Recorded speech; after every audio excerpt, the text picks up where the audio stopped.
Hi అండి. ఇప్పుడైతే live updates ఇస్తున్నానండి. ఈరోజు నామినేషన్ ఎపిసోడ్ కదా, ఫుల్ ఫైర్ ఉంది, అందుకని చెప్తున్నాను. తనుజ అయితే ఫస్ట్ చాలాసేపు ఇమ్మానుల్ గురించి మాట్లాడింది. ఎందుకు నువ్వు నన్ను ఫ్రెండ్గా అనుకోకున్నావు అంటే, అప్పుడు బెడ్ టాస్క్లో బర్నీ నన్ను ఒక్కడే నాకు హెల్ప్ చేశాడు, ఎవరు చేయలే అని అనింది కదా. ఇంకా ఆ రోజు నుంచి ఇమ్మానుల్ మాట్లాడడం తగ్గించాడు కదా, దానికని ఏడుస్తూ ఉంది తనుజ. ఎందుకు ఎప్పుడు నువ్వు నన్ను ఫ్రెండ్గానే అనుకో, ఎందుకు నువ్వు నన్ను ఎప్పుడు ఎనిమి లెక్క చూస్తున్నావు అని అనింది. ఆ రోజు నుంచి నువ్వు నాకు నా మక్క మీదనే చెప్పినావు కదా, నువ్వు నా ఫ్రెండ్ కాదు అని అన్నావు. నేను నీకు చాలాసార్లు హెల్ప్ చేసినాను, నువ్వు నాకు చేసిన దానికంటే నేను అందరికి కనిపించేటట్టే చేసినాను నీకు చాలాసార్లు. కానీ ఇక్కడ బర్నీ సార్ తప్ప నాకు ఎవరు హెల్ప్ చేయరు అన్నప్పుడు నాకు ఇంకా మనసు విరిగిపోయింది. అందుకని నేను నీకు ఇంకా ఫ్రెండ్గా అనుకోవడం లేదు అని చెప్పినాడు. ఇంకా దానికని చాలాసేపు అన్నీ ఫస్ట్ వీక్ నుంచి చెప్పుకుంటూ వచ్చింది. తర్వాత దివ్య వచ్చిన తర్వాత దివ్యకి దివ్యకి దగ్గర అవుతున్నాడు బర్నీ కాదు, దివ్యకి దగ్గర అవుతున్నాడు ఇమ్మానుల్ అని నువ్వు బాధపడ్డావు. నాకు మైండ్లో అట్లే ఉంటుంది, నాకు అట్లే బాధ ఉంటుంది అని రీతుతో చెప్పాను. ఏమన్నా ఫ్రెండ్లీగా చెప్పినట్టు కూడా పోయి మళ్ళీ నామినేషన్ పాయింట్లో చెప్తున్నారు ఇక్కడ అందరూ. అందుకే రీతును కూడా అడిగాను, నీతో కూడా ఏమన్నా ఫ్రెండ్లీగా ఏదైనా మాట్లాడితే నామినేషన్ పాయింట్లో చెప్తావా అని అడిగాను నేను. నువ్వు దివ్యకి దగ్గర అవుతున్నావు అని నువ్వే బాధపడినావు అన్నాడు ఇమ్మానుల్. నేను దివ్యతో క్లోజ్ అవుతున్నందుకు నువ్వు బాధపడినావు, అది వేరే వాళ్ళతో కూడా చెప్పినావు అన్నాడు.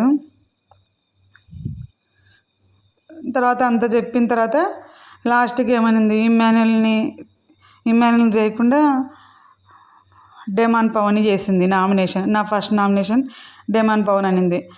దానికి ఇమ్మానుల్ కూడా ఏడ్చినాడు, తనుజ ఏడుస్తుంటే. ఇద్దరంగా ఇప్పుడు నుంచి నువ్వు నన్ను నా ఫ్రెండ్గానే అనుకో అని ఇంకా ఏడ్చింది. అంటే ఇంక ఇద్దరు తర్వాత ఫ్రెండ్స్ లాగా అయినారు. తర్వాత ఇంకా ఇద్దరు ఏడ్చారు. తనుజ ఏడ్చింటే ఇమ్మానుల్ కూడా ఏడ్చినాడు. నువ్వు నా మక్క మీద చెప్పినందుకు నాకు బాధ లేసింది, నాకు ఎవరు లేరు అన్నందుకు అని అన్నాడు. ఇంకా తర్వాత అయితే నేను డెమాన్ పవన్ చేస్తున్నాను అని చెప్పింది తనుజ. ఇక్కడైతే ఫోటోలు మనకి అక్కడ వేరే వాళ్ళు నామినేషన్ చేస్తుంటే వేరే వాళ్ళని చూపిస్తారనమాట మనకి లైవ్లో. మీరు ఆమె ఫోటో పెట్టి ఇది చూపిస్తుంది అని మీరు అనుకోద్దండి, ఎందుకంటే వాళ్ళు అంతా ఎడిటింగ్ చేసి మెయిన్ ఎపిసోడ్లో చూపిస్తారనమాట. మనకి కావాలనే వాళ్ళ ఫేసులు చూపించరు. ఇప్పుడు ఎవరు నామినేషన్ చేస్తున్నారో వాళ్ళ ఫేసులు చూపించరు అనమాట మనకి. ఇప్పుడే అంత చూపించేస్తే ఇంకా రాత్రి ఎపిసోడ్ సరిగా ఎవరు చూడరని వాళ్ళు మెయిన్ వాళ్ళ ఫేసెస్ ఎవరు నామినేషన్ చేసేది అవన్నీ కట్ చేస్తారనమాట. ఓన్లీ మనకి వాయిస్ మాత్రమే వినిపిస్తుంటుంది, అప్పుడప్పుడు లైట్గా అనిపిస్తుంది అంతే. చూడండి, ఇప్పుడు వేరే వాళ్ళు అక్కడ నామినేషన్ చేస్తుంటే ఇప్పుడు ఊరికే వీళ్ళు కూర్చున్నారు కదా, అది చూపిస్తున్నారు అనమాట. ఇమ్మానుల్ వాళ్ళు ముగ్గురు కూర్చొనేది చూపిస్తుంటారు. అందుకే ఈ ఫోటోకి చెప్పేదానికి సంబంధం లేదనుకోద్దండి, వాళ్ళు అట్లే చూపిస్తారు లైవ్లో అనమాట. నామినేషన్ చేసే వాళ్ళ ఫేసులు వాళ్ళవి డైరెక్ట్గా క్లియర్గా చూపించరు, ఓన్లీ వాయిస్ ఇస్తుంటారు, ఎప్పుడో లైట్గా చెప్తారనమాట. మీరే ఇని అర్థం చేసుకోవాలి, ఇంకా అంతే. మీరు రాత్రి ఎడిటింగ్ చేసి నీట్గా పెడతారనమాట. ఇప్పుడు కావాలనే వాళ్ళు చూపించరు అంతే, ఇప్పుడే చూసేస్తే ఇంకా రాత్రి ఏమి ఇంట్రెస్ట్ ఉండదని అట్లా చేస్తారనమాట.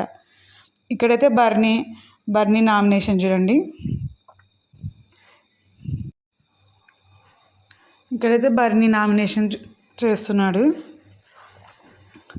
బర్నీ అయితే సంజనాన్ని చేశాడు, తర్వాత డెమాన్ పవన్ చేసినాడు.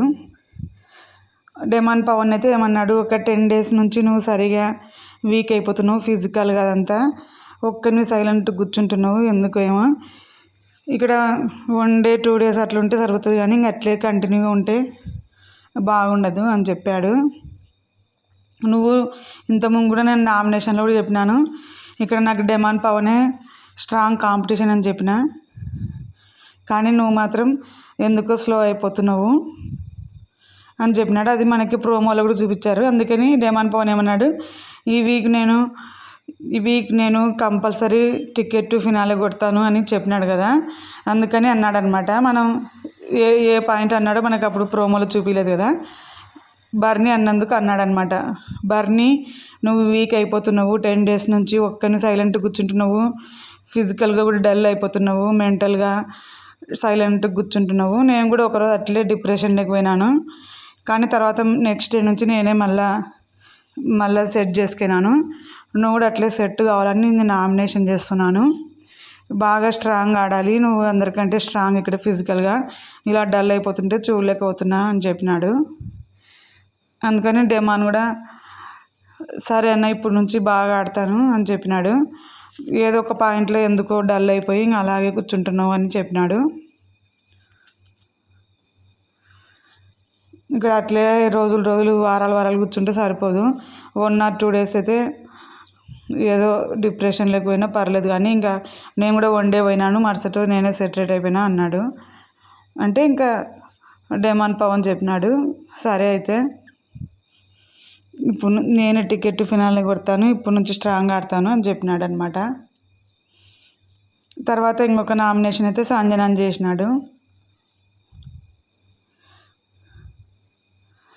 సంజనాని ఎందుకంటే నా ట్యాబ్లెట్స్ ఎందుకు తీసిపెట్టినారు అని, ట్యాబ్లెట్స్ తీసిపెట్టింది కదా, ఆ రోజు రాత్రి పోయి అడిగినాడంట నా ట్యాబ్లెట్స్ తీసిపెట్టినారా అంటే లేదని చెప్పిందంట. కానీ నాకు ట్యాబ్లెట్స్ ఎంత అవసరమని ఇమానుయల్ కూడా వచ్చి చెప్పినాడు. ఒకవేళ తీసిపెట్టింటే ఇవ్వండి, ఆయనకి చాలా అవసరం ట్యాబ్లెట్స్, అది మెడికల్ పరంగా ప్రాబ్లం అవుతుంది, ఇవ్వండి అని ఎంత చెప్పినా అని తీయాలా అని చెప్పిందంట. కానీ పొద్దున ఇచ్చినాను కదన్నా నీకు అనింది సంజన. పొద్దున ఇవ్వడం కాదు, నేను రాత్రి ఎంతసేపు అడిగినా ఇవ్వలేదు, నాకు ఎంత ప్రాబ్లం అవుతుంది, ట్యాబ్లెట్స్ నేను సడన్గా భోజనం చేసిన తర్వాత వేసుకుందామని చూస్తే సడన్గా అవి లేకుంటే ఎంత టెన్షన్ వస్తుంది మనిషికి. మీరు ఇంకా ఫ్రాంకులు చేయడం ఆపేసేయండి, ఇప్పటి నుంచి సీరియస్ అయింది గేము, మీరు ఇంకా ఫ్రాంక్స్ చేసుకుంటుంటే కాదు, ఎప్పుడు ఇవే మానేసేయండి. మీరు ఇంకా మీరే తీసిపెట్టినారని తెలిసి అందరు చెప్పినారు మీకు వచ్చి బర్నీది ట్యాబ్లెట్స్ ఇచ్చేయండి అని ఎంత చెప్పినా మీరు ఇవ్వలేదు. 4 టానిక్స్ తీసిపెట్టారు, నావి 4 types ట్యాబ్లెట్స్ తీసిపెట్టినారు, నాకు ఎంత ప్రాబ్లం అయింది అని అన్నాడు. దానికని చేసినాడు సంజనాని. డెమాన్ని సంజనాని చేశాడు బర్నీ అయితే. అప్పుడైతే తనుజ మళ్ళీ ఇందాక ఇమ్మానుయల్ చేసినప్పుడు తర్వాత డెమాన్ పవన్ చేసింది. డెమాన్ పవన్ ఎందుకు చేసిందంటే, నువ్వు టీమ్ గేమ్ ఉన్నప్పుడు నాకు ఎవరు సపోర్ట్ చేయరు అని అడిగి అందరిని అడిగింటే ఇంక సరే అని ఇస్తే తీసుకుపోయి రీతుకి ఇచ్చినావు అని అందుకని చేసింది తనుజ. మరి ఇంతసేపు మీరు జోక్ చేసినారా ఇమ్మానుయల్ని, ఇంతసేపు మీ ఇద్దరు మాట్లాడుకునేదంతా జోకా అన్నాడు. అంటే జోకో కాదో అది బిగ్ బాస్ చెప్తాడు, నీకెందుకు అనింది. మరి ఇంతసేపు ఎందుకు చేసినారు నామినేషను, ఇమ్మానుయల్ చేస్తానని చెప్పి ఇంతసేపు జోక్ చేసినావా అన్నాడు. అది బిగ్ బాస్ చెప్తాడు, నువ్వు కాదు అని అంటుంటేనే బిగ్ బాస్ నుంచి వాయిస్ వచ్చింది, తనుజ ఫస్ట్ నామినేషన్ చేయండి అన్నాడు. ఇంకప్పుడు చెప్పింది నిన్నే చేస్తున్నాను నేను అని. నీకు వచ్చిన ఛాన్స్ అందరిని అడిగి ఇప్పించుకొని లాస్ట్కి రీతుకి ఇచ్చేసావు. అది టీమ్గా ఉన్నప్పుడు అట్లా చేయకూడదు నువ్వు అని చెప్పింది దానికని.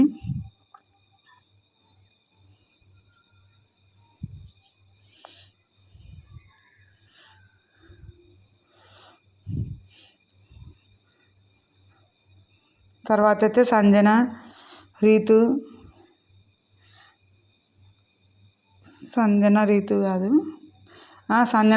నామినేషన్ కూడా అయిపోయింది.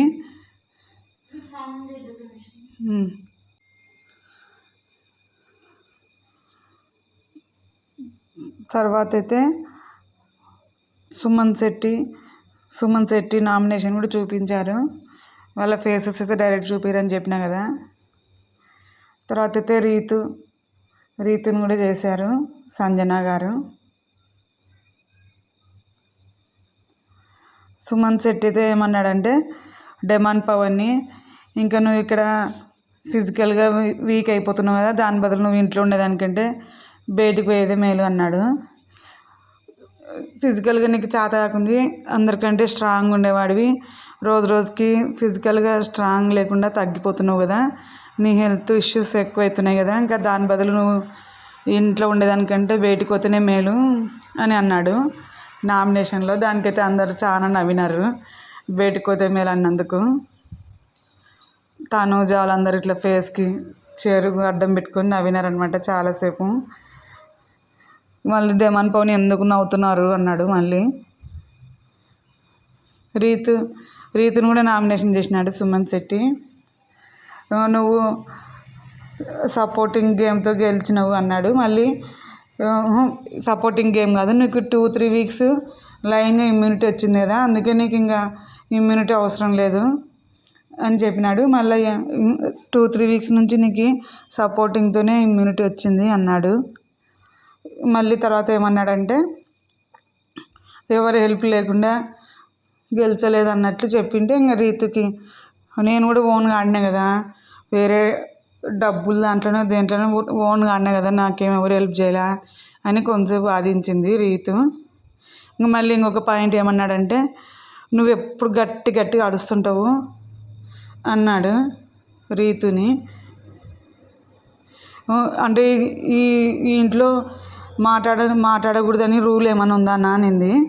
అంటే చెప్పిందే చెప్తుంటావు చాలా గట్టిగా అరుస్తుంటావు, అందరికి డిస్టర్బెన్స్ అవుతుంది అన్నాడు. అంటే రీతు తర్వాత నెక్స్ట్ సుమన్ శెట్టి వచ్చినాడు. ఆయన పాయింట్లు మర్చిపోతా అనుకున్నాడేమో, అందుకే అన్నాడు చెప్పినదే 5-6 సార్లు చెప్తావు, ఇప్పుడు కూడా 5 times 6 times చెప్పినావు, తను చేసినప్పుడు కూడా అట్లే చెప్పినావు, 5-6 times చెప్పిందే చెప్తున్నావు, మిగతా వాళ్ళందరికీ డిస్టర్బెన్స్ అవుతుంది అంటే రీతు అందరినీ అడిగింది, నా వల్ల మీకు డిస్టర్బ్ అవుతుందా అని మిగతా వాళ్ళని అడిగింది. కానీ వాళ్ళు ఇక నవ్వినారు అందరూ. నాకు తెలియదన్న ఈ హౌస్లో నీ లెక్క చిన్నగా ఓన్లీ నామినేషన్ అప్పుడు మాత్రమే మాట్లాడాలా, మిగతా టైం అంతా కామ్గా కూర్చోాలని నాకు తెలియదు, హలో అండి అట్లా చిన్న మాట్లాడాలని సుమన్ శెట్టి లాగా ఇమిటేట్ చేసి చూపించింది. నాకు తెలియదన్న మాట్లాడకూడదని. అంటే మాట్లాడవచ్చు కానీ ఇంక చెప్పిందే చెప్తుంటావు 5-6 సార్లు అంటే ఇంక అందరినీ సపరేట్ అడిగింది. డిస్టర్బ్ అవుతుందా అంటే ఇంకా వాళ్ళు ఊరికే నవ్వుకుంటూ ఉన్నారు, తనుజ, బర్నీ వాళ్ళందరూ. ఇంకేం చెప్పలేదు దాని గురించి. బిగ్ బాస్ ఏం రూల్ పెట్టలేదు కదా మాట్లాడకూడదని హౌస్లో అనింది. రీతుని కూడా చాలా మంది చేసినారనమాట. రీతుని సంజన కూడా చేసింది. నువ్వు నాకు సారీ చెప్పలేదు, నేను మాత్రం నీకు సారీ చెప్పినా అనింది. అంటే నువ్వు ఏమంటుంది రీతు, నువ్వే నన్ను అడిచి నేనే నీకు సారీ చెప్పాలన్నా అని అంటుంది. అంటే రీతు కూడా అడిచింది కదండి సంజనాని, పతివ్రత శిరోమణి అనేది అసలు నాగార్జున దగ్గర పాయింట్ తీసుకురాలే. మేము ఆల్రెడీ ఆ వీడియో కూడా పెట్టాం కదా, బిగ్ వీడియో. సంజన మర్చిపోయింది కదా ఆ పాయింట్ తీసుకురానికే, లేకుంటే అప్పుడే చెప్పేవాళ్ళు నాగార్జున గారు.